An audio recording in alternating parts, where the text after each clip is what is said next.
Le peuple des arbres était venu se présenter à Arcadia. Ils étaient venus chercher Clark, Octavia et Murphy. Ils avaient donné tout ce qu'il s'était passé. Ils avaient donné comme indication qu'une tempête de stade alpha avait complètement dévasté leur vallée, leur lac et leur forêt. Il ne restait plus rien de leur campement. Clark était parti avec eux, Octavia était partie avec eux, armée, avec une arme à la main. Murphy, Octavia et Clark étaient en chemin avec eux. La reine et le roi du peuple des arbres étaient arrivés, leur expliquant ce qui s'était passé, leur expliquant qu'une tempête sur le chemin, leur expliquant qu'une tempête de radiation avait complètement emporté leurs lacs, leurs endroits les plus précieux, les lacs, les forêts, les vallées, tout avait été emporté. Elle leur expliquait ça sur le chemin. Lorsqu'elle est arrivée, Clark ne remarqua qu'un immense désert. Clark, Murphy et Octavia furent tous les trois bouche bée. Ils furent tous les trois bouche bée par ce qu'ils remarquèrent. Devant eux, alors que cela avant même la tempête. Cela avant même la tempête n'était encore que des arbres, des forêts et des lacs. La reine du peuple des arbres, était en train de raconter ce qui s'était passé, ce que la tempête avait fait. Ils regardèrent qu'un immense désert. Ce n'était plus un désert, c'était des abîmes. Il s'agissait d'abîmes qui avaient été emportés par le vent, par les radiations, emportés par la tempête de sable, emportés par cette tempête de stade alpha, emportés par cette forte tempête qui était repartie, et qui n'était certainement pas repartie les mains vides. Les armes vers le bas, les armes en main. Murphy, Octavia. Octavia qui avait ses deux couteaux qui traînaient contre le sol. Octavia qui avait ses deux couteaux qui traînaient contre le sol, qu'elle avait accrochés à son ceinturon, était en train d'avancer et de regarder partout autour. Elle était en train de balayer des yeux le paysage complètement vide, un paysage des abîmes, les abysses complètement vides. Ce paysage, Murphy, avec son arme, était en train de faire pareil. Ils avançaient dans le paysage vide. Les arbres qui étaient cassés à même le sol, le tronc qui était brisé en deux à même le sol, les racines déracinées sortant du sol, les trous et les forêts, les lacs qui avaient été dévastés. Le peuple des arbres n'avait plus d'endroit où habiter. Clark avait son arme à la main. Elle s'était mise juste devant la reine. Juste devant la reine du peuple des arbres. Elle leur a proposé soit de venir habiter à Arcadia, soit de venir habiter à Polis. Les deux solutions s'imposèrent. Venir habiter à Polis. De nombreuses victimes avaient été emportées. De nombreuses victimes avaient été emportées par cette tempête, des enfants, des parents, des mères, des pères, des victimes comme des espions, des guerriers, des guerrières, ou encore des mères, des pères, ou alors encore des rois, des reines avaient été emportés. Des rois, des reines, des espions, des guerriers. Toutes ces légions d'espions et de guerriers qui avaient été emportés étaient désormais presque morts, mais dans un coin de la forêt, qui avait subsisté. Dans ce coin de la forêt qui avait subsisté, les personnes qui avaient survécu, des guerriers, des espions, des mères, des pères et des enfants. Ces enfants étaient dans ce coin de la forêt, un petit coin de la forêt qui avait subsisté et qui avait résisté à la tempête. Ils étaient tous là sur le côté, et attendaient. Ils attendaient, étaient malades, toussaient. Leurs poumons étaient inflammés. Leur peau était brûlée. Leur peau était brûlée. Leurs poumons inflammés. Et avec eux, il y avait une vieille femme aux cheveux blancs, des marques sur le visage, des marques de guerrier sur le visage qu'on lui avait fait avec de la boue, avec de la terre blanche, avec de la craie. On lui avait fait des marques sur le visage et il était en train de les guérir.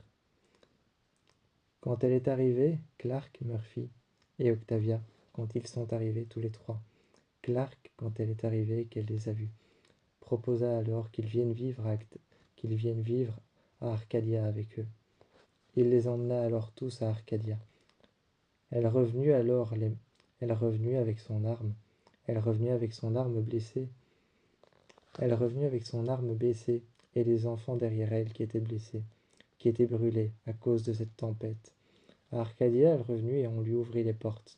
L'arme baissée vers le bas, Murphy derrière et Octavia sur le côté, avec ses couteaux, protégeaient les enfants et la légion de guerriers et d'espions malades qui étaient en train d'arriver derrière elle. La reine du peuple des arbres, était en train d'arriver aussi.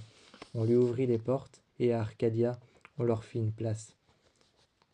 On leur fit une place et on les laissa rentrer. Cette place, on la fit à Arcadia sur le côté, dans un coin, dans un autre endroit de Arcadia, un peu plus loin que le campement. Un peu plus loin que le campement, Raven avait préparé une balise, une sorte d'ancienne navette qui avait été abandonnée, qu'ils avaient retrouvée. Il leur avait préparé cet endroit-là pour se poser, pour se mettre, en attendant d'avoir les soins requis dont ils avaient besoin. Les poumons de chacun des espions et les poumons de chacun des guerriers étaient secs, secs comme de la roche, secs comme du sable. Abby avait pourtant écouté chacun des poumons, mais ils étaient tous secs comme du sable, tous secs comme de la roche. Il était impossible, même avec une radio correctement faite, de leur déposer un diagnostic correct. Le seul diagnostic qu'elle pouvait poser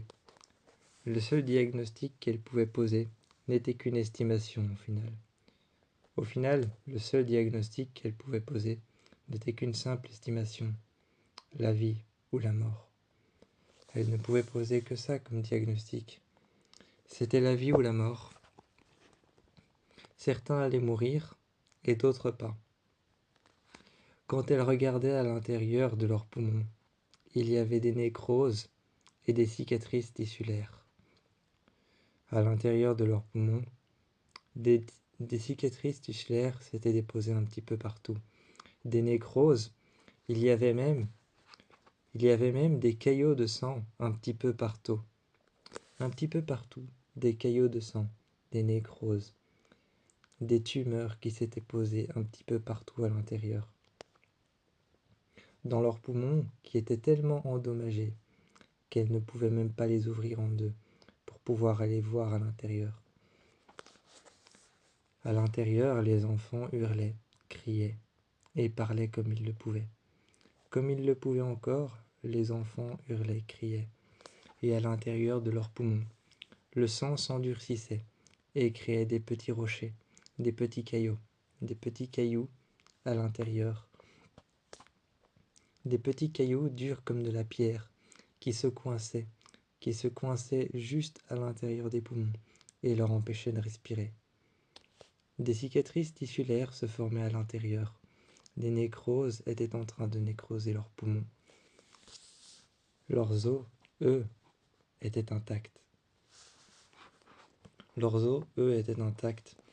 Abby ne pouvait déposer qu'un seul diagnostic. Elle ne pouvait qu'expliquer à la reine et qu'expliquer au roi que c'était impossible d'en faire plus. Clark était parti ce jour-là. Clark était parti sans décider, sans dire au revoir à sa mère. Elle était partie voir le peuple de l'eau. Le peuple de l'eau l'avait déjà aidé à sauver plusieurs nations.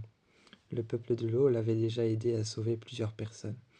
Quand elle est allée voir le peuple de l'eau, la reine s'est présentée devant Clark. Encore une fois, elle lui a demandé d'expliquer ce qui s'était passé et elle a apporté ses techniques médicinales. Des techniques médicinales, Clark est allé à la rivière. Clark est allé à la rivière et à la rivière, quand elle est allée avec l'un des guerriers du peuple de l'eau, ce guerrier du peuple de l'eau lui a demandé de retirer quelles algues et lui a demandé d'arracher quelles branches. Elle a fait et a suivi avec précaution chaque instruction de ce guerrier du peuple de l'eau. Cette femme avec qui elle était une guerrière du peuple de l'eau. Elle lui avait demandé d'arracher quelle branche, de couper à quelle hauteur et où couper la branche sur l'arbre, et de récupérer la sève, comment la récupérer, de récupérer des racines, où les récupérer, de récupérer des algues rouges, et lesquelles récupérer, en récupérer autant, peu ou moins. Quand elles ont récupéré ces algues rouges, qu'elles ont récupéré ces racines, la sève des branches qu'elles ont dû couper dans la longueur, et que sous les écorces, elles ont récupéré la sève. Une fois que c'était fait, la sève sous l'écorce et la sève entre les branches qu'elles ont récupérées, en sectionnant les veines de l'arbre, elles sont parvenues à récupérer la sève et parvenues à récupérer les algues. Leur technique médicinale était maintenant comme la dernière fois. Leur technique médicinale était maintenant de recouvrir les enfants de ces algues rouges. Ces algues rouges allaient leur permettre de guérir, allaient permettre à leur peau de guérir, et allaient permettre à l'intérieur de leur peau et de leur chair et de leur corps, allaient permettre à leurs poumons de guérir. Lentement, mais allaient permettre à leurs poumons de guérir. Quand la reine du peuple de l'eau est arrivée, elle est rentrée à l'intérieur de la balise. La balise qui avait été mise en quarantaine. Quand elle est rentrée à l'intérieur de la balise mise en quarantaine, elle a déposé des algues un petit peu partout et a déposé sa main sur les poumons de chacun des enfants. Les enfants se sont mis à prendre une grande inspiration et à respirer. Quand elle a posé sa main sur chacun des enfants, après avoir déposé les algues, et après avoir étendu la sève de ces arbres sur le torse de ces enfants, sur le buste de ces enfants, de ces filles et de ces petits garçons, après avoir étendu la sève sur ses épaules, sur leurs bras et sur leur torse, sur leur ventre, elle y a posé leurs mains, a récité une prière, a déposé sa main. Les enfants ont pris une grande inspiration et ont finalement expiré et se sont mis à respirer correctement. Les enfants étaient sauvés, la quarantaine pouvait être levée. La balise avait été fermée par Raven et la quarantaine avait été levée. Au dernier étage de la tour. Au dernier étage de la tour, devant le trône vide, Apollis, Gaïa et Indra étaient en train de préparer des camps. Les camps avaient été cernés et neutralisés par des voitures. Aux abords de la ville, à l'extérieur de la ville avait été neutralisée. La ville de police avait été neutralisée. La cité de police avait été neutralisée. Toute la ville entière de police avait été neutralisée par des voitures. Aux abords de la cité de police, tout avait été neutralisé par des voitures. Des gardes attendaient les armes. Des gardes attendaient les armes vers le bas, en attendant qu'un peuple arrive. Un peuple devait arriver. Gaïa et Indra étaient encore mis au courant par Raven et étaient encore mis au courant par Clark. Clark, elle, était en train de contacter Gaïa. Gaïa, tout en haut, était en train d'allumer la flamme. Juste devant le trône, qui était vide depuis la mort de Lexa. Depuis la mort de Lexa, le trône était vide, mais toujours là, au dernier étage de la tour. Au dernier étage de la tour, Gaïa avait allumé la flamme. Les clans qui devaient s'y réfugier pouvaient ainsi suivre la fumée, et pouvaient ainsi suivre la flamme, la lumière de la flamme, à la cité de police. À la cité de police, à la ville de police, les clans qui devaient s'y réfugier, le clan du peuple de l'eau et le clan du peuple de la forêt, pouvaient enfin s'y réfugier. Quand ils ont baissé les armes à police, le peuple de l'eau est arrivé. Le peuple de l'eau est arrivé, et on leur a préparé une place. On leur a préparé une place dans l'une des maisons. Dans l'une des maisons, on leur a préparé une place. Mettant une table au milieu, le peuple de l'eau a commencé à déposer sur les tables différentes algues et différents pots avec à l'intérieur de la poussière récupérée sous l'écorce, d'un arbre brûlé, ou alors de la poussière récupérée au fond d'un lac. Du sable dans un pot, du sable qu'ils avaient brûlé, mélangé avec de l'eau d'un lac, du sable qu'ils avaient brûlé. Ils l'avaient déposé avec le venin d'un serpent. Avec le venin d'un serpent, ils avaient brûlé ça. Et y avaient déposé tout ce qu'ils savaient. Tout ce dont ils savaient sur la médecine des herbes. Tout ce qu'ils savaient sur la médecine des herbes et la médecine naturelle, ils l'avaient déposé sur la table. Gaïa était à leur côté, afin d'assurer leur protection. Les enfants, petits, aussi soient-ils petits, que aussi soient-ils grands, étaient avec Gaïa pour combattre, et étaient aussi avec Gaïa pour rester sur le côté. Aussi petits soient-ils, ils restèrent dans la maison. Avec les femmes qui allaient s'occuper de la médecine naturelle, mélangeant du venin de serpent, à de l'eau d'un lac qui leur était divin, à de l'eau d'un lac qui leur était précieux et divin. Cette eau était précieuse et avait certaines vertus, mélangée à du sable et à certaines écorces trouvées sur les arbres qu'ils avaient broyés, en faisant une sorte de purée un peu molle et brune, très visqueuse, un peu comme de la terre, en faisant une sorte de poudre molle. Ils avaient mélangé ça, et l'avaient mise dans un pot, une purée visqueuse qu'ils avaient mélangée à tout ça. Ils l'avaient mise dedans. Une fois mélangée, cette chose étalée sur le corps des personnes infectées, une sorte de purée noire immangeable, qui sentait très mauvais, qui ressemblait très fort à de la vase. Déposée sur le corps des victimes, cette chose les apaiserait, tout simplement. C'était une technique médicinale ancienne et ancestrale de leur peuple. Maintenant qu'il fallait appliquer toutes ces techniques médicinales, quand Clark est arrivé avec le peuple malade, le peuple malade dans des voitures, ils ont commencé à appliquer leurs techniques médicinales sur eux. Raven avait localisé cet endroit. Raven avait cherché d'où venait la source de cette tempête. En cherchant d'où venait la source de cette tempête, en cherchant dans le désert, en cherchant dans les forêts, en cherchant sur les lacs, qui avaient tous été annihilés les uns après les autres. Quand ils avaient tous été annihilés les uns après les autres, trouvant un endroit où de fortes températures élevées étaient en train de monter. Faisant un zoom sur cet endroit. Cet endroit était une centrale ancienne depuis des millions d'années.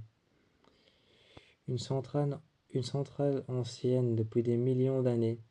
Une centrale ancienne avec un silo souterrain dans lequel tout au fond de ce silo, pour maintenir une température agréable dans ce silo, une sorte d'énorme bunker, une sorte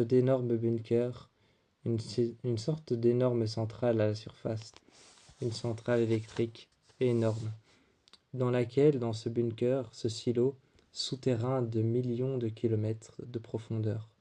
Tout au fond, il y avait une sorte d'énorme réacteur. Un énorme réacteur nucléaire, mais aussi avec une sorte de pression à purge pour pouvoir maintenir la chaleur. Il y avait une sorte d'énorme compression à purge, une sorte d'énorme mécanisme qui appuyait contre le feu et faisait contrepoids contre le feu pour baisser la température et garder les personnes en vie à l'intérieur. Mais depuis, ce mécanisme s'était arrêté. Clark était parti voir avec une équipe, Murphy, Neyla et Bellamy. Elle était partie voir à cette centrale, retraversant le désert, reconfrontée encore une fois à des tempêtes, reconfrontée encore une fois à des tempêtes de verre, de morceaux de verre aussi tranchants que des lames de rasoir, et reconfrontés encore une fois à des vagues de radiation.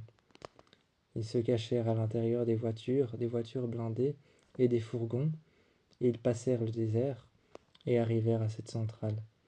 Le temps de descendre tous les étages, le temps de descendre au fond du silo, sous les ordres de Raven, qui était à l'intérieur du camp de quarantaine avec les enfants, les espions, les espionnes et les guerriers qui étaient tous malades, que Abby essayait encore avec sa détermination de sauver, mais elle n'y arrivait pas. Certains espions étaient sur la table d'opération. Certains espions étaient encore dans des tables d'opération, sur des tables d'opération, dans des salles d'opération qui avaient été faites clandestinement, séparés entre des rideaux. Certains étaient encore pleins de sang, le torse ouvert avec les poumons à l'air, maintenus par un écarteur. Une fois à l'intérieur, tout au fond, il fallait réguler la pression. Une fois qu'ils ont régulé la pression, sous les ordres de Raven, ils ont apporté des serres hydroponiques avec plusieurs voitures. Plusieurs fourgons blindés ont apporté les serres hydroponiques. Monty a alors apporté ces serres hydroponiques à l'intérieur, régulant la pression, apportant un climat tropical qui pouvait être assez bien pour cette tribu, pour la tribu de la forêt, la tribu des arbres, pour le clan des arbres. Quand ils ont régulé la pression, ils ont apporté un climat tropical, ni froid ni chaud, assez bien pour le clan de la forêt. Quand le clan de la forêt est arrivé, avec leur reine et avec leur roi, ils sont rentrés. Ils ont descendu le silo, les uns après les autres, les espions devant, les guerriers au milieu et juste devant, le roi et la reine, qui sont arrivés en premier. Le roi et la reine du clan de la forêt ont regardé à l'intérieur les serres hydroponiques, leur offrant le même climat que la forêt qui avait été annihilée par cette tempête. C'était maintenant un nouvel habitat au milieu du désert, dans un silo très profond d'1 million d'étages de profondeur, creusant jusqu'au cœur de la Terre, et qui était réchauffé par un réacteur qu'on avait refroidi grâce à Raven, sous ses ordres, grâce à Bellamy, à Monty et grâce à Neyla. Refroidi grâce à cette équipe, sous les ordres de Raven, il était maintenant refroidi et régulé à une température agréable, une température proximale qui ressemblait un peu à la température d'une vraie forêt. Cette température leur permettait maintenant de vivre d'un quotidien qui était idem à celui qu'ils avaient dans la forêt avant qu'elle ne soit annihilée par la tempête de radiation. Ils étaient maintenant dans ce nouvel habitat, un nouveau bunker qui était leur nouveau chez eux, entourés de serres hydroponiques qui faisaient vivre la plantation autour d'eux. et qui faisait vivre les arbres autour d'eux contre les murs. Les arbres vivaient grâce aux serres hydroponiques. Clark leur avait montré comment ça fonctionnait. Et Clark leur avait montré comment faire pour garder toutes les fleurs et la faune et la flore autour d'eux. Elle leur avait montré comment fonctionnait le réacteur et comment garder cette température proximale, encore une fois sous les ordres de Raven. Retournés à Arcadia, ils avaient sauvé un peuple, le peuple des arbres et le peuple de l'eau. Retournés à Arcadia, tout pouvait reprendre comme avant.